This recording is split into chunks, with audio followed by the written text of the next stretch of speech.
The Grand Council chamber of the Empire stretched for nearly a kilometer in every direction.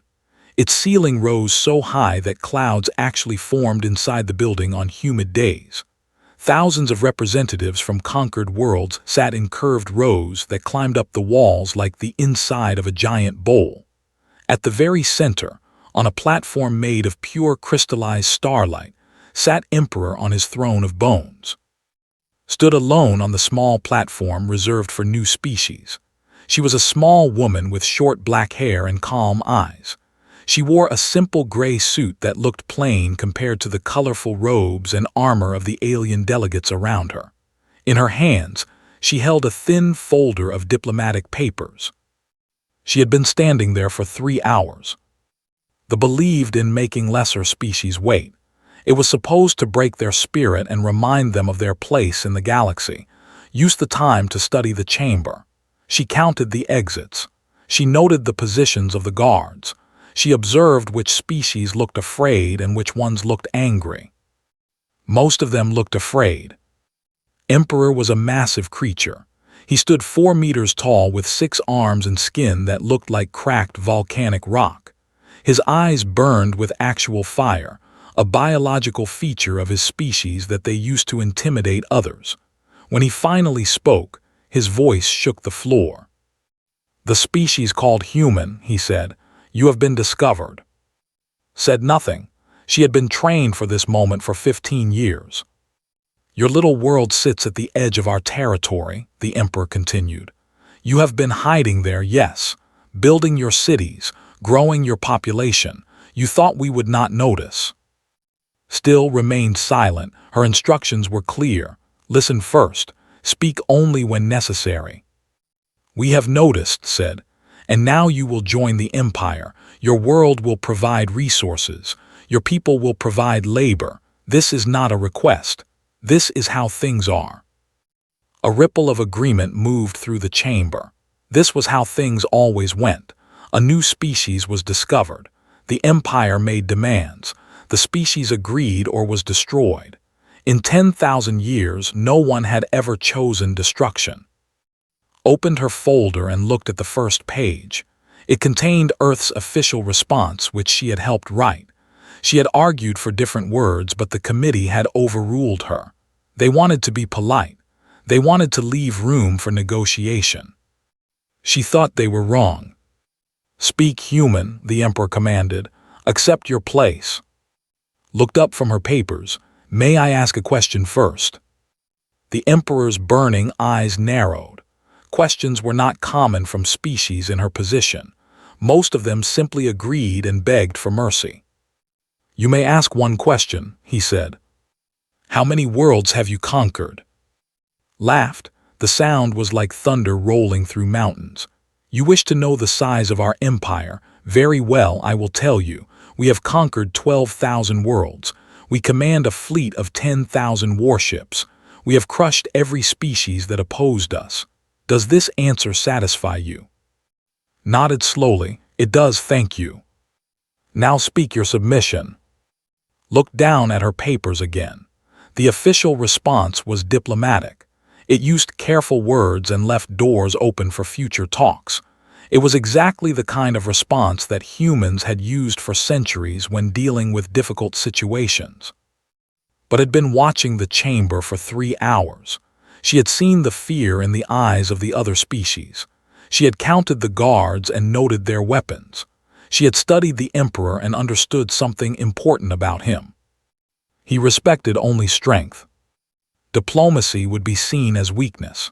Careful words would be interpreted as fear. If she read the official response, Earth would be treated as just another conquered world. So made a decision that would change the history of the galaxy. She chuckled softly. The sound was quiet, but in the silent chamber it carried far. Thousands of alien delegates turned to stare at her. The Emperor's fire eyes blazed brighter. "You laugh?" asked. His voice was dangerous now. "I apologize," said. "I was just thinking about something." "What could possibly amuse you in this moment?" Carefully folded her diplomatic papers. She folded them once, then twice. then a third time until they formed a small square. She put the square in her pocket. "I was thinking about history," she said. "Your species has been conquering for 10,000 years. That is very impressive.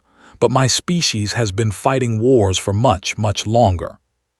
"You threaten us." The Emperor stood from his throne. At his full height he was terrifying. "You dare to threaten the Empire." "No," said calmly. "I am simply providing context. You see, humans have a very long memory. We remember every war we have ever fought. We remember what works and what does not work. We have learned many lessons." "What lessons could your primitive species teach us?" Smiled.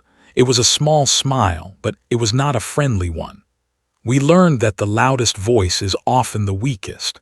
We learned that the species that conquers through fear will always be surprised by courage. And we learned that the best way to win a war is to make your enemy think you cannot fight at all." The chamber had gone completely silent. Even the guards had stopped moving. "You speak in riddles," said. "Enough games, submit or be destroyed." Reached into her other pocket and pulled out a small device. It looked simple, just a black rectangle with a single button. She held it up so everyone could see it. "This is a communication device," she said. "With one press I can send a message to Earth. The message will take 3 seconds to arrive. Would you like to know what the message says?" "I do not care about your messages." "The message says they chose poorly." Laughed again, but this time there was uncertainty in the sound. "Chose poorly? You think we have made a bad choice. We have 10,000 warships. What do you have?" "Press the button." For a moment nothing happened. The Emperor laughed louder. The delegates began to relax. It seemed the human was just bluffing. Then the device beeped. A response had arrived. "That was fast," she said, looking at the screen. "Faster than expected, actually. It seems we were ready for this moment." "Ready for what?" demanded. "For you to make a choice.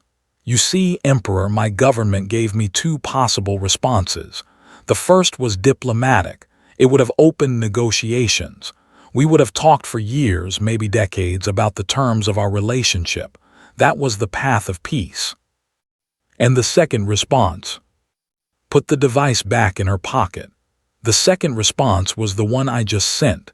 It activates a different protocol. A protocol that my species hoped we would never need to use."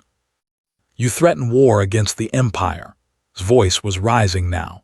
"You are insane. We will crush your single world. We will burn your cities. We will make your species extinct." "You are welcome to try," said. The calmness in her voice seemed to disturb the Emperor more than any threat could have. He had seen thousands of species stand where she was standing. All of them had been afraid. All of them had submitted. This human was not afraid. "Why do you not fear us?" asked. It was a genuine question. He truly did not understand. Considered the question carefully before answering. "Because I have seen what humans can do when we are pushed. I have studied our history. I know what we are capable of when someone threatens our home." Words, empty words. "Perhaps or perhaps not. I suppose you will find out soon." Turned to his military commander, a warrior named who had led the conquest of 3,000 worlds. "How long until our fleet can reach the human world?" 2 weeks, Emperor." "Send them all, every ship. I want this species erased from existence." Bowed his head. "It will be done." Watched this exchange without any change in her expression. When it was finished, she spoke again. "May I offer one piece of advice, Emperor?" "You still dare to speak?" "I do, and my advice is this. When your fleet enters our solar system, have them look carefully at our asteroid belt. They might find it educational." "The asteroid belt? Why would we care about rocks?" Smiled again. "As I said, humans have a long memory. We learned many lessons from our history. One of the most important lessons is this: never let your enemy see your true strength until it is too late." She turned and began walking toward the exit. Guards moved to stop her, but raised one of his 6 hands. "Let her go," he said. "Let her return to her doomed world. Let her watch as we destroy everything she has ever known. That will be a fitting punishment for her arrogance." Paused at the door and looked back over her shoulder. "In 2 weeks, Emperor, you will understand why I laughed. You will understand what humans mean when we say someone chose poorly. And you will understand why the species that have been watching us for the past century have been very, very careful not to make us angry." Then she walked out of the chamber and did not look back. Emperor watched her go with his burning eyes. For the first time in his long reign, he felt something strange in his chest. It took him a moment to recognize the feeling. It was doubt. He pushed it away. The Empire had crushed 12,000 worlds. They had never lost a war. One small species with one small planet could not possibly stand against them. But as he sat back down on his throne of bones, he could not stop thinking about the human smile. It was not the smile of someone who was bluffing. It was the smile of someone who knew something he did not.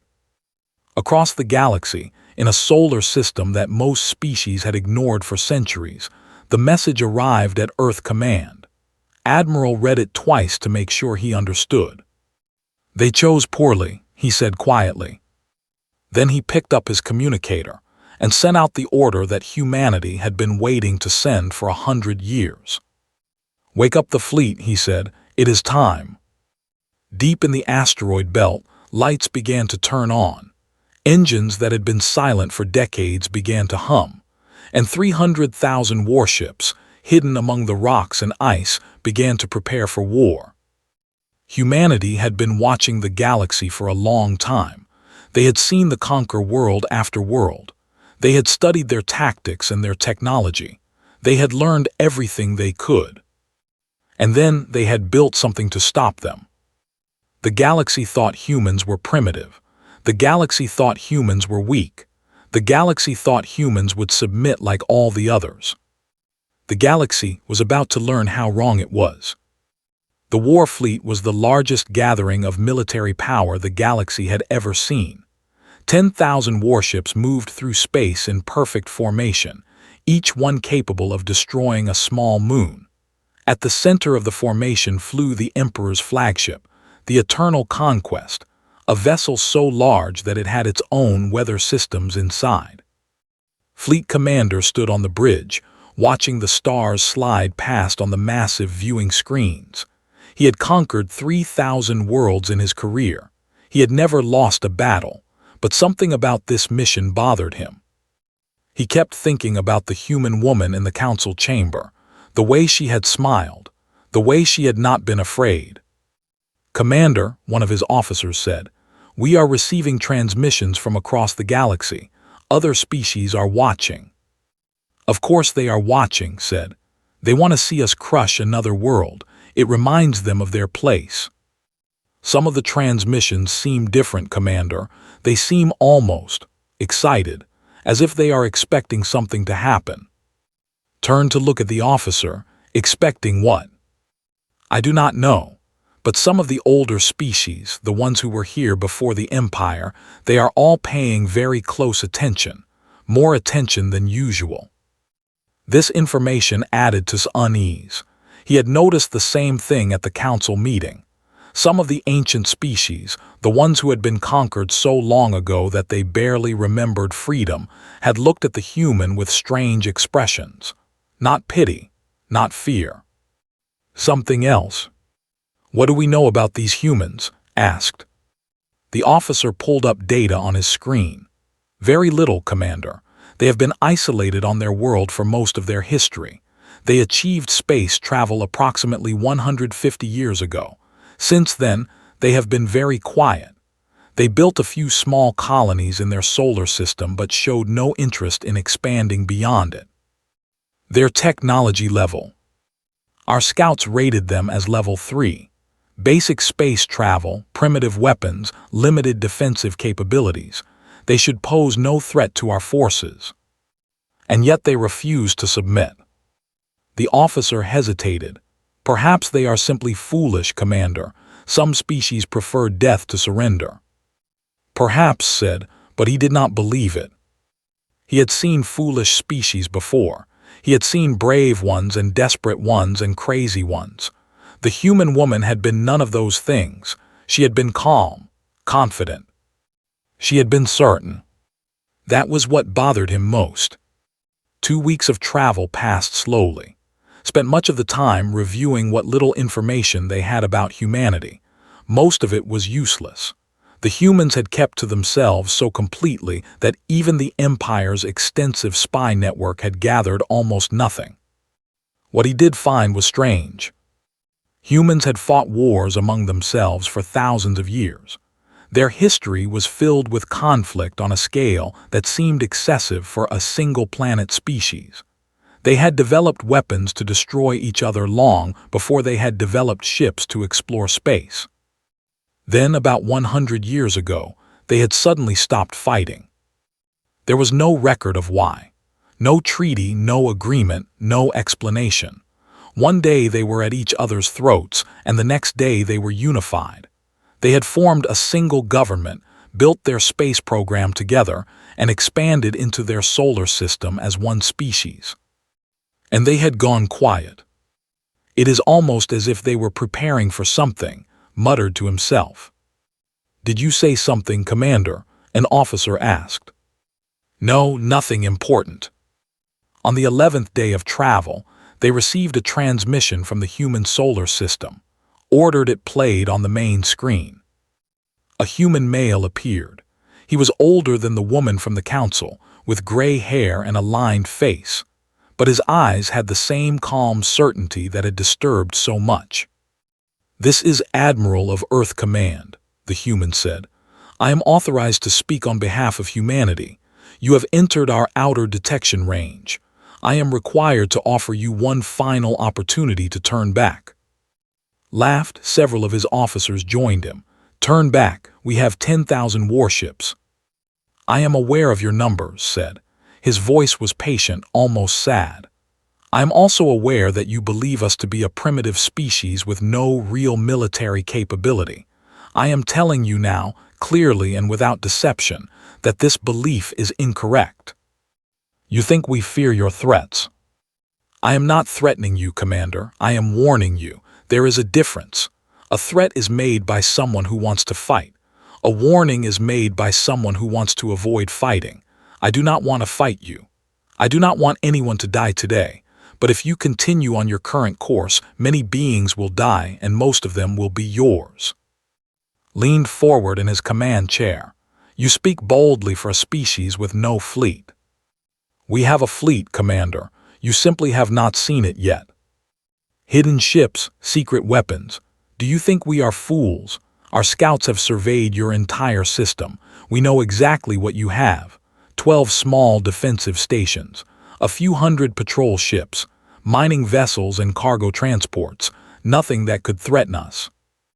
Admiral was quiet for a moment. Then he spoke again, and his voice was different now, harder. "Commander, I am going to tell you something that very few beings in this galaxy know. Humanity has been watching the Empire for 97 years. We have studied every conquest you have made. We have analyzed your tactics, your technology, and your weaknesses. We did not do this because we wanted to. We did it because we knew that someday you would come for us. And what did you learn from all this watching?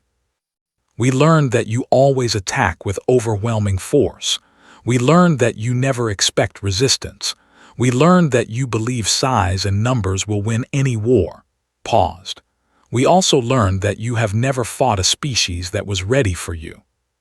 We have conquered 12,000 worlds. Yes, worlds that were surprised, worlds that were unprepared, worlds that believed diplomacy would save them." Shook his head slowly. "We are not those worlds, Commander. We knew you were coming. We have been preparing for this moment for almost a century. Every choice we have made as a species has been shaped by one simple goal, to be ready when the Empire finally noticed us." Felt his uncertainty growing, but he pushed it down. This was a bluff. It had to be a bluff. No primitive species could threaten the might of the Empire. "You are trying to frighten us with words," he said. "It will not work. In 3 days we will arrive at your world. In 4 days your species will no longer exist." "Then I have done all I can," said. "I have warned you, I have offered you the chance to leave. What happens next is not my choice, it is yours." He looked directly at the screen and had the uncomfortable feeling that the human was looking straight at him. "I am sorry for what is about to happen. I truly am. But you chose this, Commander, remember that. When you see what we have built, remember that we tried to tell you." The transmission ended. The bridge was silent. Officers looked at each other nervously. No species had ever spoken to them that way. No species had ever sounded so confident in the face of their fleet. "It is a bluff," said firmly. "It must be. They are trying to make us hesitate."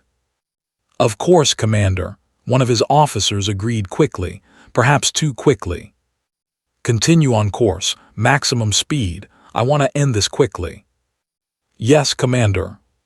But as the fleet continued toward the human solar system, could not shake the memory of Admiral's eyes. They had been the eyes of a man who was not bluffing. They had been the eyes of a man who was waiting. On the final day of travel, they passed the outer edge of the human solar system. Their sensors swept ahead, mapping everything in their path. The results were exactly as their scouts had reported. 12 defensive stations, a few hundred patrol ships, mining operations on various moons and asteroids, nothing even remotely threatening. "You see," said, pointing at the display, "they have nothing. Their admiral was trying to frighten us and it did not work." His officers nodded in agreement. The tension that had been building over the past days began to ease. This would be an easy conquest after all. They passed the outer planets, gas giants with colorful storms and dozens of moons. Human mining stations sat on some of those moons, but they powered down and went dark as the fleet approached. The workers had been evacuated. "Running away." "Just like all the others," said with satisfaction. They passed a small blue planet with strange red markings on its surface. Human history files said they had once believed this world might harbor life. It did not. They approached the asteroid belt. "Commander," a sensor officer said, "I am detecting unusual readings from the asteroid field." "What kind of readings?" "I am not sure. There are large metallic objects scattered throughout the belt, many thousands of them, perhaps millions. They appeared on my sensors suddenly as if they were hiding before." Stood up from his chair, on screen. The main display shifted to show the asteroid belt. At first, it looked normal. Rocks of various sizes floating in their ancient orbits, but then the sensor overlay activated, and its blood went cold. The asteroids were not just asteroids. They were ships. 300,000 ships. They had been hiding among the rocks, their power systems offline, their surfaces covered with dust and debris to make them look like natural objects. Now they were waking up. Engines were igniting. Weapons were powering on. Shields were activating. And they were all pointed at his fleet. "That is impossible," whispered. "No species could hide a fleet that size. We would have detected the construction. We would have seen the shipyards." "Commander, the human admiral is transmitting again." His face appeared on the screen. He looked tired and sad. "I told you to turn back, Commander. I warned you. We did not want this war. But since you are here, I suppose I should introduce you to what humanity has been doing for the past 97 years. He stepped aside, and the screen showed a view from Earth. It showed shipyards in orbit, factories on the moon, construction facilities hidden on moons throughout the solar system. It showed generation after generation of humans working in secret, building something the galaxy had never seen before. "We knew you were coming," said, "so we prepared. Every resource our species had went into this fleet, every scientist, every engineer, every worker. For almost a century, we had one goal and one goal only, to build something that could stop the Empire." Stared at the display showing 300,000 ships. His 10,000 suddenly seemed very small. You outnumber us 30-1, he said quietly. Yes, said, and our ships are better than yours, more advanced weapons, stronger shields, faster engines.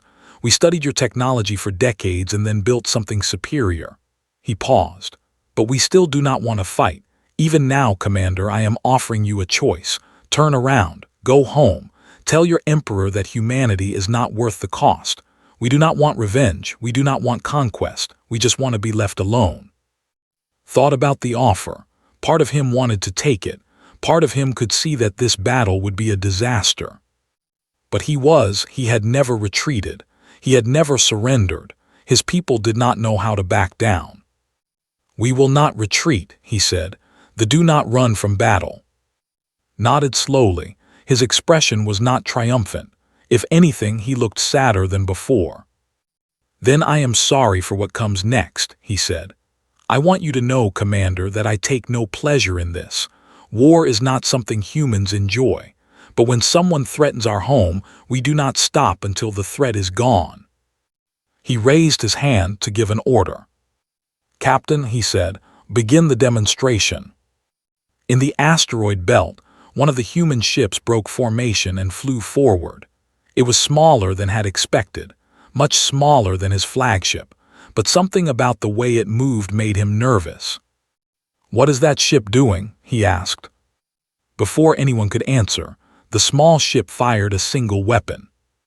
The beam was blue-white and so bright that sensors could barely track it. It crossed the distance between the two fleets in an instant and struck a destroyer in the center of its hull. The destroyer exploded. Not damaged, not disabled. Destroyed completely, as if it had never existed. One shot, said. His voice was barely a whisper. One shot from one small ship destroyed a full destroyer. On the screen spoke again. That was our smallest vessel using its weakest weapon, Commander. I am showing you this so you understand what you are facing. Please, for the sake of your crews, for the sake of their families, turn back. We do not want to kill 10,000 ships worth of beings, but we will if you force us to. Looked at the fleet ahead of him. 300,000 ships, each one apparently capable of destroying his vessels with a single shot. He thought about the Emperor's order. He thought about his duty, his honor, and his pride.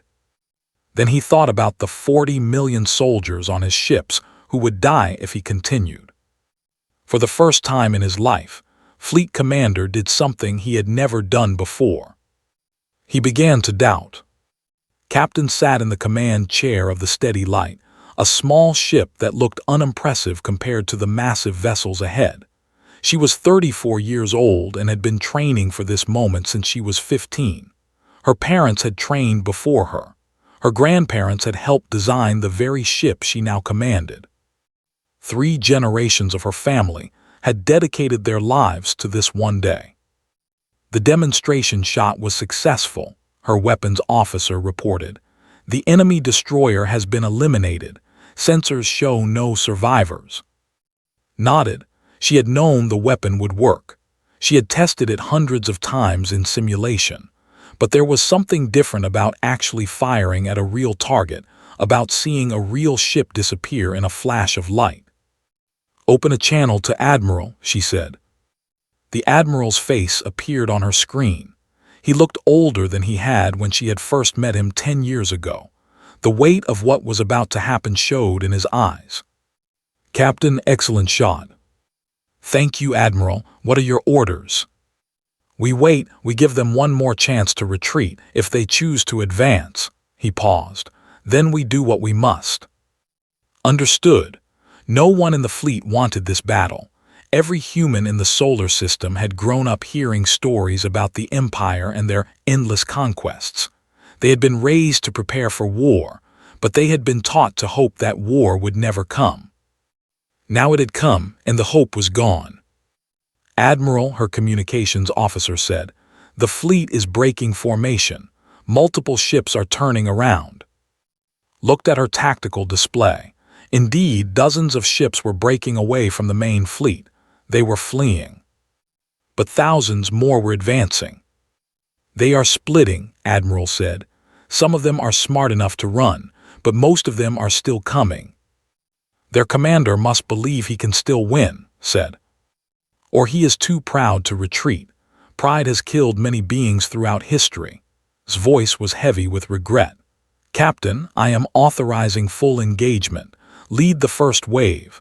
Try to disable rather than destroy when possible. Every life saved today is a life that might choose peace tomorrow. Understood, Admiral. The channel closed and turned to her bridge crew. They were young, most of them, children of the program just like her. They had never known a life that was not focused on this moment. You heard the Admiral, she said. Our goal is to end this quickly and with as few deaths as possible. Target engines and weapons systems first. Avoid life support sections when you can. These are soldiers, not monsters. They are following orders from leaders who made a bad choice. Her crew nodded. They understood. Humanity had spent a century preparing for war, but they had not forgotten how to show mercy. All ships forward, commanded. The human fleet moved as one. 300,000 vessels accelerating toward the formation. They moved in patterns that they had never seen before, waves and spirals that seemed chaotic but were actually perfectly coordinated. They opened fire first. Thousands of weapons discharged, filling space with beams and missiles and projectiles. It was the same overwhelming attack that had crushed every fleet they had ever faced. The human ships danced through it. Their shields absorbed the shots that connected. Their engines carried them through the gaps in the firing patterns. Their small size made them difficult targets, and their speed made them nearly impossible to track. And then they returned fire. The first human volley was not aimed to destroy. It was aimed to cripple. Precise shots struck engines, disabling propulsion. Careful strikes hit weapon systems, rendering them useless. Ships that had been charging forward moments ago suddenly drifted helplessly, unable to move or fight. First wave results, tactical officer reported. 47 enemy vessels disabled, no kills, estimated crew casualties under 5%. Nodded with satisfaction. Continue the pattern, disable their ability to fight, let them live to tell what they saw. Commander watched his fleet crumble around him. Ship after ship went dark, their systems failing one by one. The human vessels were everywhere, moving so fast that his sensors could barely track them. Every time his gunners tried to aim, the targets were already gone. They are not trying to kill us, he realized. Commander, his first officer asked. Look at their targeting patterns. They could be destroying our ships completely. We have seen what their weapons can do, but they are choosing to disable instead. They are trying to spare our crews. Why would they do that? Did not answer. He could not answer. In all his years of conquest, he had never faced an enemy that held back. Every species they had fought had tried desperately to destroy as many ships as possible. It was the natural response to overwhelming force. But the humans were different. They were winning easily, yet they were choosing mercy. They were powerful beyond anything had imagined, yet they were restraining themselves. It was the most terrifying thing he had ever witnessed. Commander, the flagship's engines have been hit. We are losing power. Felt his ship shudder as systems failed throughout the vessel. Warning lights flashed on every console. The great eternal conquest, the pride of the fleet, was now just another drifting wreck. Casualties, he asked. Minimal, Commander. The shot was precisely aimed. It only destroyed our engines. They had spared his crew. They had disabled the most powerful ship in the fleet without killing a single on board. Sank back into his chair. The battle was over. It had lasted less than an hour, and the result was complete defeat. Across the battlefield, the pattern repeated. Human ships swept through the formation, leaving crippled vessels in their wake. The soldiers watched helplessly as their weapons failed to connect, and their ships were systematically dismantled. Some captains tried to fight to the death. They aimed their ships at human vessels and attempted ramming attacks. The humans simply moved out of the way, then disabled those ships like all the others. Some captains tried to self-destruct. They activated their ship's overload protocols, preferring death to capture. The human ships detected these actions and fired specialized weapons that drained power from the vessels before they could explode. No matter what they tried, the humans had an answer. Every tactic, every desperate measure, every last-ditch effort was countered with calm efficiency. It was not a battle, it was a demonstration. Captain guided her ship through the debris field that had once been the formation. Thousands of enemy vessels drifted around her, their lights dark, their crews alive but unable to fight. "Admiral, this is Captain. The first phase is complete. Enemy fleet has been neutralized. Estimated casualties on their side are less than 3%. Excellent work, Captain. Begin rescue operations. Any vessel requesting assistance should receive it. Any crew that wants to surrender should be treated with respect." "Understood, Admiral." Watched as human rescue ships moved into the battlefield. They approached disabled vessels and offered aid. Some accepted. Others refused, too proud or too confused to understand what was happening. The humans helped them anyway. They sent supplies to ships with failing life support. They repaired damaged sections that threatened crew safety. They treated the wounded and fed the hungry. They did everything possible to save the lives of beings who had come to destroy them. Commander watched all of this from the bridge of his crippled flagship. Human shuttles had docked with his vessel hours ago. They had offered medical assistance, which he had grudgingly accepted. His wounded were being treated by human doctors who spoke gently and worked carefully. One of the human doctors, a young man with tired eyes, approached command platform.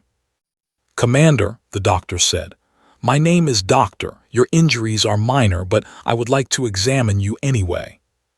"Why?" asked. "I am your enemy. I came here to destroy your world."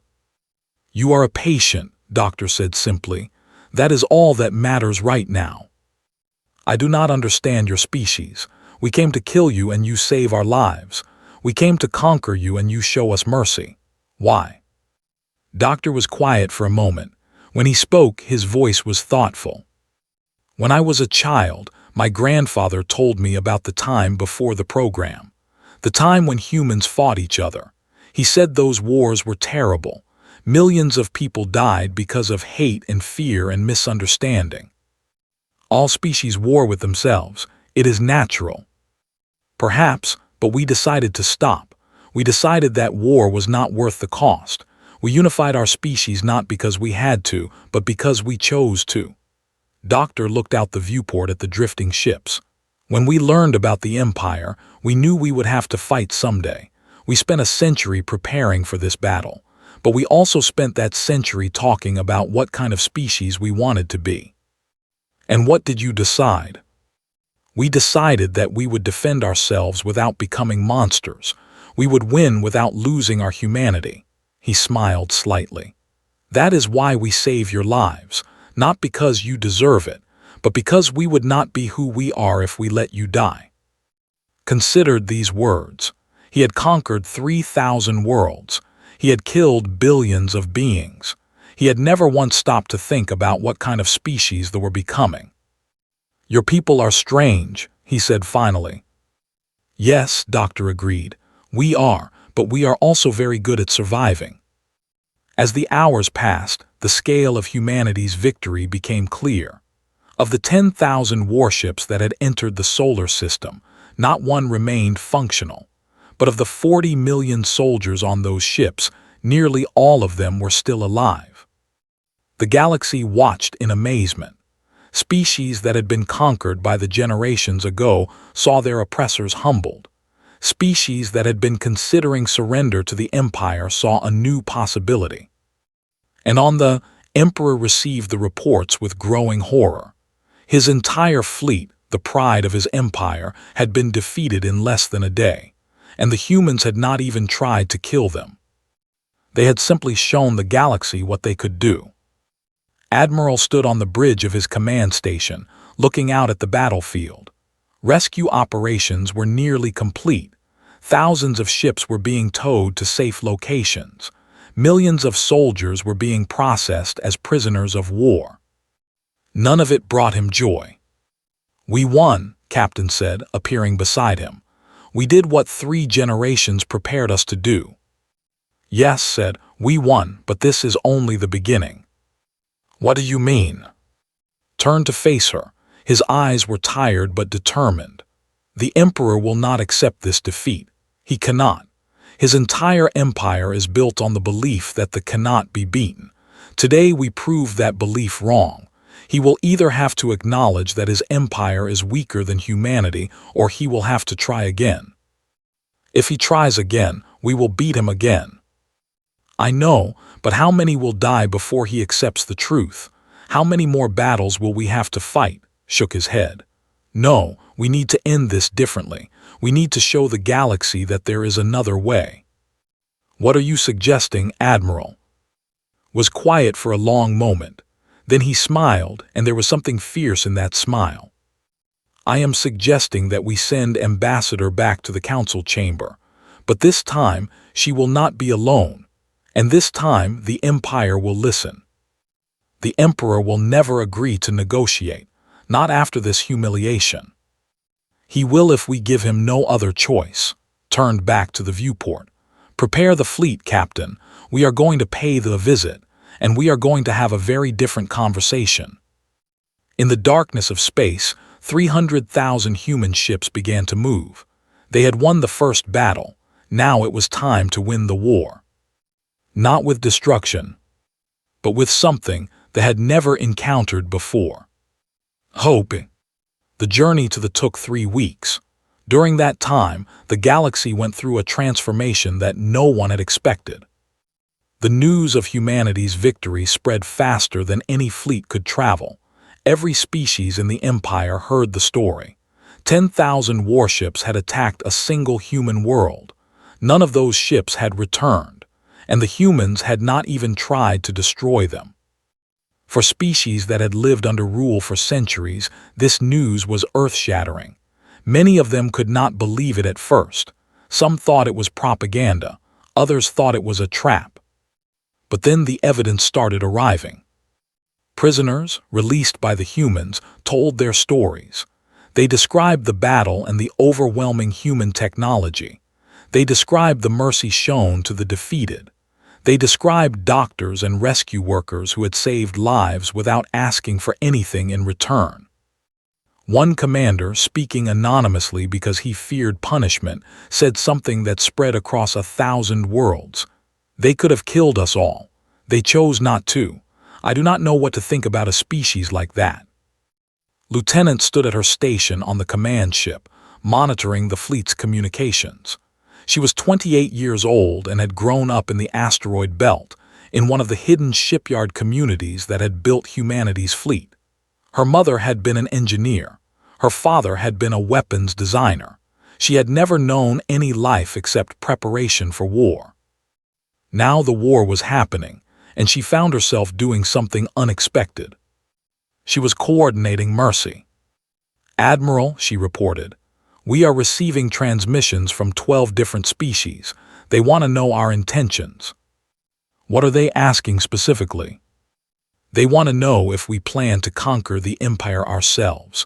They want to know if we will free them. They want to know what happens next." Nodded thoughtfully. He had expected this. For 10,000 years, the galaxy had known only one kind of power, the kind that conquered and controlled. The humans were showing them something different, and it confused them. "Send them our standard message," he said. "We are not conquerors. We do not want to rule anyone. We simply want to live in peace, and we will protect ourselves and others from those who threaten that peace." "Yes, Admiral." Sent the message, knowing that most species would not believe it. How could they? They had never seen power used for anything except dominance. The idea that a species might be strong and not want to conquer was beyond their understanding. But some of them would learn. Given time, some of them would understand. The human fleet arrived on the 22nd day. They emerged from faster-than-light travel in a formation that spread across millions of kilometers, surrounding the planet completely. The defense fleet was waiting for them. 3,000 ships, everything the Empire had managed to gather in the weeks since their first fleet's defeat. They formed a defensive sphere around their world, weapons ready, shields at maximum.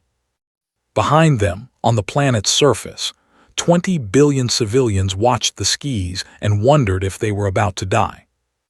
Emperor stood on the balcony of his palace, looking up at the approaching fleet. He could see the human ships with his bare eyes now, tiny dots of light that grew brighter with each passing moment. "How many?" he asked his remaining military commander. 300,000, Emperor. The same fleet that destroyed our forces they brought everything. And our defenses? 3,000 ships, orbital weapons platforms, ground-based missiles. The commander hesitated. "It will not be enough, Emperor. If they attack with full force, we will last perhaps 1 hour." Sphere eyes burned brighter. "Then we will fight for that hour. We will show the galaxy that they do not surrender." With respect, Emperor, many of our captains saw what happened in the human solar system. They have heard the stories. Some of them are asking questions. What kind of questions? They want to know why we are fighting a war we cannot win. They want to know why we should die when the humans have shown they will spare those who surrender. The commander lowered his head. They want to know if there is another way. There is no other way. We conquer or we die. The humans seem to believe differently, Emperor. Turned on his commander with rage in his eyes. But before he could speak, a new voice interrupted. "Emperor," the voice came from every speaker in the palace simultaneously. It was calm and female, and recognized it immediately. "The human woman," he said, "Ambassador." "I am transmitting on all frequencies across your world," said. "Your people can hear this as well as you can. I want everyone to understand what I am about to say." "Speak then, say whatever you wish. It will not change the outcome." "The outcome has already changed, Emperor. 3 weeks ago, you sent 10,000 ships to destroy my world. Today, all 10,000 of those ships are disabled and your fleet's crews are safe in our care. We could have killed 40 million soldiers. We chose not to. Mercy is weakness." "No, Emperor, mercy is strength. Only the strong can afford to be merciful. The weak must fight to survive. We are not weak. We are strong enough to choose what we become, and we choose not to become what you are." 20 billion civilians listened to these words. Many of them had never heard anyone speak to their emperor this way. Many of them had never considered that there might be another way to live. "What do you want, human?" demanded. "I want to offer you a choice. The same choice I offered in your council chamber 3 weeks ago. You can fight and you will lose. Your fleet will be disabled just like the last one. Your defenses will be neutralized. Your military will be dismantled. And at the end, nothing will have changed except that more of your people will have suffered. Lord. Or you can talk. You can sit down with us and discuss a different future. Not conquest, not submission, something new, something the galaxy has never seen before. An alliance. You expect the Empire to ally with a species we tried to destroy. I expect the people to recognize reality. Your empire is over, Emperor, not because we will destroy it, but because it was never sustainable. You conquered through fear, but fear only works until someone is no longer afraid. Now the galaxy has seen that you can be beaten. Every species you ever conquered is watching this moment. They are waiting to see what happens. Was silent. He knew she was right. Even now, he was receiving reports of unrest on conquered worlds. Species that had submitted generations ago were suddenly asking questions. Rebellions were brewing. The structure that had taken 10,000 years to build was cracking. "You think you can replace us?" he asked. "You think you can control the galaxy better than we did?" "We do not want to control the galaxy, Emperor. We want to live in it. We want to explore and learn and grow. We want to meet other species and share knowledge. We want to build things that will last longer than any empire. His voice softened slightly. We did not ask for this war. We did not want it. But since it is here, we intend to end it in a way that creates something better. And if I refuse your offer, then we will do what we must. We will disable your fleet, just as we did before. We will dismantle your military capabilities. We will ensure that you can never threaten another species again. And we will do all of this without killing a single who does not force us to. You cannot conquer without killing. We do not want to conquer, Emperor. We want to neutralize a threat. There is a difference. Lieutenant watched the tactical display as the conversation continued. The defense fleet was holding position, weapons armed but not firing. Behind them, the planet waited. They are not responding to our presence, she reported. They are just watching. Admiral nodded. They are waiting for their Emperor's decision. They do not want to fight any more than we do. How do you know that? Because we have been talking to them. Not the commanders, not the officials, the regular soldiers, the ones who survived the first battle, the ones who were treated by our doctors and fed by our cooks and helped by our rescue teams. Smiled slightly. Word spreads, Lieutenant. When you treat an enemy with kindness, they tell their friends. Those friends tell their families. And eventually, everyone knows that the humans are not what they expected. You planned this. We hoped for it. We knew we could beat thee in battle. But we also knew that winning battles is not the same as winning wars. To truly win, we needed to change how the galaxy sees us, and how they see themselves. On the planet's surface, Emperor stood in silence. His commanders waited for orders. His people waited for his decision. The entire galaxy waited to see what he would do. For 10,000 years, they had conquered. They had built an empire on strength and fear. They had never considered any other way of existing. But now that empire was crumbling, not because the humans had destroyed it, but because the humans had shown that there was another way, a way where strength did not require cruelty, a way where power could coexist with mercy. Looked at his commander. The male's eyes were tired. He had fought in 100 wars, conquered dozens of worlds. Now he just looked old. What do you think I should do? Asked. The commander was surprised by the question. Emperors did not ask for advice, but after a moment he answered honestly. I think, Emperor, that we have already lost. Not this battle, but the war of ideas. He gestured at the sky. Those ships could destroy us in minutes. They choose not to. That choice is more powerful than any weapon. Our conquered subjects see that choice and wonder why we never made it. Our own people see that choice and wonder what we could become if we made it too. You think we should surrender? I think we should survive.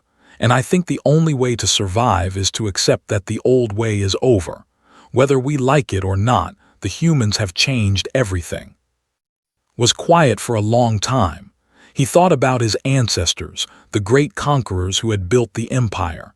He thought about his legacy, what history would say about the emperor who lost to humanity. But he also thought about his people, 20 billion on this world alone, trillions more across the empire, all of them watching him, waiting for him to decide their fate. Open a channel to the human fleet, he said finally. I wish to speak with Ambassador directly. His commander bowed and relayed the order. Moments later, his face appeared on a screen. Emperor, she said. You offer alliance. What does that mean exactly? It means we stop fighting. It means we start talking. It means we work together to build something that benefits both our species and others who wish to join us. In my empire, what happens to the worlds we have conquered? That will be negotiated. Some species will want independence. Others may choose to maintain connections with the. We will not force any outcome. We will simply provide options. You would give away everything we have built. You built an empire of fear, Emperor. Fear is not loyalty. The moment your subjects stopped being afraid, your empire started to fall. We are offering you a chance to build something different, something that lasts because people choose it, not because they are forced into it." Considered her words. He hated them. He hated everything about this moment, but he was old enough to recognize truth when he heard it. "If I agree to these negotiations," he said slowly, "my people will call me weak. They will say I surrendered." "Some will," agreed, "but others will say you recognized reality. They will say you chose your people's survival over your own pride. They will say you were the first emperor wise enough to see that there was another way." She paused. "History is written by survivors, Emperor. Make sure your people survive, and history will remember you however you choose." For a long moment said nothing. Then slowly he turned to his commander. "Stand down the fleet," he said.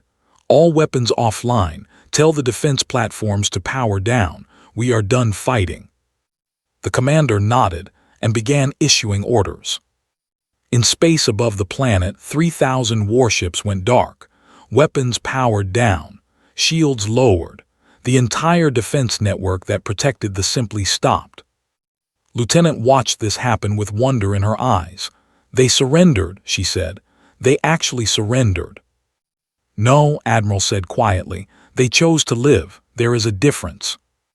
And across the galaxy, 1,000 species watched as the mighty empire, for the first time in 10,000 years, stopped fighting. Everything was about to change. The Grand Council chamber looked different now. A month had passed since the surrender. In that time, the galaxy had begun to transform. Conquered species were negotiating their futures. Trade routes were being redrawn. Old hatreds were being examined and, in some cases, set aside. The chamber that had once been filled with fear was now filled with uncertainty, and perhaps, for some, a fragile hope. Ambassador walked to the same platform where she had stood before, but this time she was not alone. Admiral stood beside her along with Captain, Lieutenant, and Doctor. They represented the different aspects of humanity that had brought them to this moment: diplomacy, military strength, precision, mercy. Thousands of delegates from across the galaxy watched them.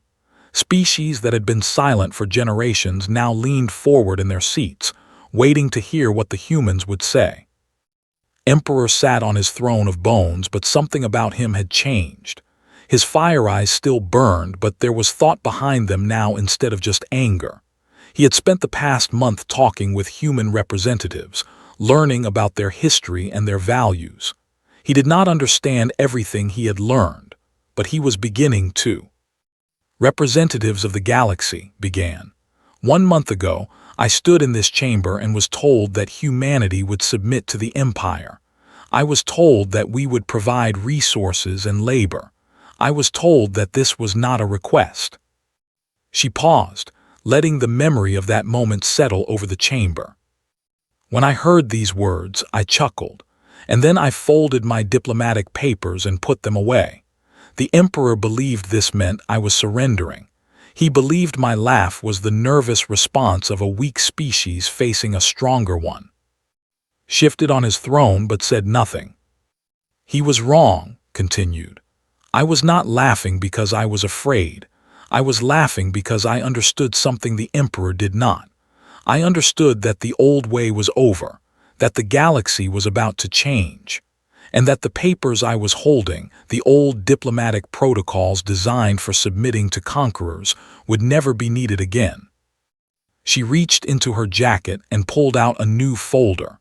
This one was thicker than the old one, filled with documents that had been prepared over the past month. "I folded away the old way because it was time for something new. Today, I am here to unfold that new way for everyone to see." She opened the folder and began to read.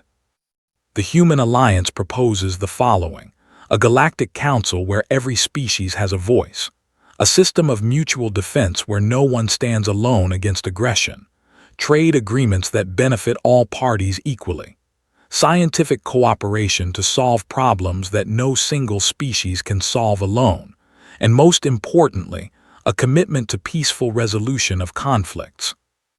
Murmurs spread through the chamber. Many species had never heard such proposals. They could not imagine a galaxy where power was shared rather than hoarded.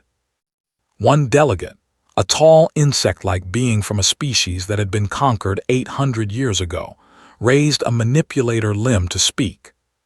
"How can we trust this?" it asked. "The made promises too in the beginning. They spoke of protection and order, and then they enslaved us." Nodded. "That is a fair question. How can you trust us?" "The answer is, you cannot. Not yet. Trust must be earned over time. All we can do is show you our intentions through our actions." "What actions?" "We have already begun. In the past month, we have released every prisoner. We have provided medical aid to species that were harmed by the recent conflict. We have shared technology freely with worlds that needed it. We have asked for nothing in return." "Why?" another delegate asked. "What do you gain from this generosity?" Admiral stepped forward to answer. "We gain neighbors instead of enemies. We gain trading partners instead of threats. We gain a galaxy where our children can explore and discover instead of hiding and fearing." He looked around the chamber at the thousands of watching faces. "For a century, humanity hid in our solar system. We built our fleet and prepared for war because we had no choice. They would have found us eventually, and we needed to be ready. But we never wanted to be warriors," added. "Before we knew about the Empire, we were scientists and artists and builders. We explored our own world and marveled at its beauty. We created music and stories and works of art that moved us to tears." "Then we discovered we were not alone," Captain said. "We learned about thee and their conquests. We learned that the galaxy was a dangerous place where the strong preyed on the weak, and we made a decision. We decided to become strong enough that no one could prey on us," Lieutenant continued. "But we also decided that when we had that strength, we would use it differently than those who came before us." Doctor was the last to speak. "We decided to be kind, not because kindness is easy, but because cruelty makes monsters of those who practice it. We have seen what happens when species choose cruelty. They conquer and destroy, but they lose something in the process. They lose the ability to build, to create, to hope. We did not want to become that." The chamber was silent. These were not the words anyone had expected from the species that had just defeated the mightiest empire in the galaxy. Emperor stood from his throne. Every eye in the chamber turned to him. "I have been talking with the humans," he said. His voice was different than before, quieter, more thoughtful. "I have been trying to understand them. For 10,000 years they have believed that power meant conquest, that strength meant domination, that the only way to survive was to make others afraid." He walked slowly down from his platform, approaching the humans. His guards moved to follow, but he waved them away. "These humans defeated my fleet without trying to kill my soldiers. They captured 40 million and treated them with care. They came to my world with 300,000 warships and offered peace instead of destruction." He stopped in front of and looked down at her small form. "I did not understand this at first. I thought it was a trick. I thought they were pretending to be kind to hide some secret cruelty." "And now?" asked. "Now I am beginning to understand. They are kind because they choose to be. They are merciful because they believe mercy is strength. They could rule this galaxy through fear, just as we did, but they do not want to. They want something else." "What do they want, Emperor?" Was quiet for a moment. When he spoke, his voice was barely above a whisper, but in the silent chamber everyone heard him. "They want friends." The word hung in the air. It was so simple, so unexpected, that many delegates did not know how to respond. "Yes," said softly. "We want friends. We want neighbors we can trust. We want a galaxy where species work together instead of against each other. We want to wake up each day knowing that our children will have a better future than our parents did." She turned to face the full chamber. "This is what we are offering. Not conquest, not submission. Partnership. A chance to build something new together. We know it will be difficult. 10,000 years of fear and violence cannot be erased in a single day. There will be conflicts and misunderstandings and setbacks. But we believe it is possible, Admiral added. We believe that every species in this chamber is capable of more than conquest and survival. We believe that given the chance, you will choose hope over fear, cooperation over conflict, friendship over dominion. The question is, concluded, what do you believe? What kind of galaxy do you want to live in? What kind of future do you want for your children? She set the folder of documents on the speaker's podium. These papers contain our proposals. They are not perfect. They are a starting point for conversation. Read them, discuss them, argue about them. Tell us what you like and what you hate. Tell us what we got wrong and what we got right. She stepped back from the podium. And when you are ready, come talk to us. We will be listening. The silence in the chamber lasted for a long time. Then, slowly, delegates began to move. Some approached the podium to examine the documents. Others huddled in groups, talking in low voices. A few made their way toward the human delegation, questions already forming on their lips. It would take time. Knew that. Years probably, maybe decades. The wounds of 10,000 years would not heal overnight. But this was a beginning. As the chamber filled with the buzz of conversation, Emperor approached one more time. You truly never feared us, he said. Even when you stood alone in this chamber, facing the mightiest empire in the galaxy, you were not afraid. I was afraid, admitted. I was afraid we would have to fight. I was afraid that beings would die.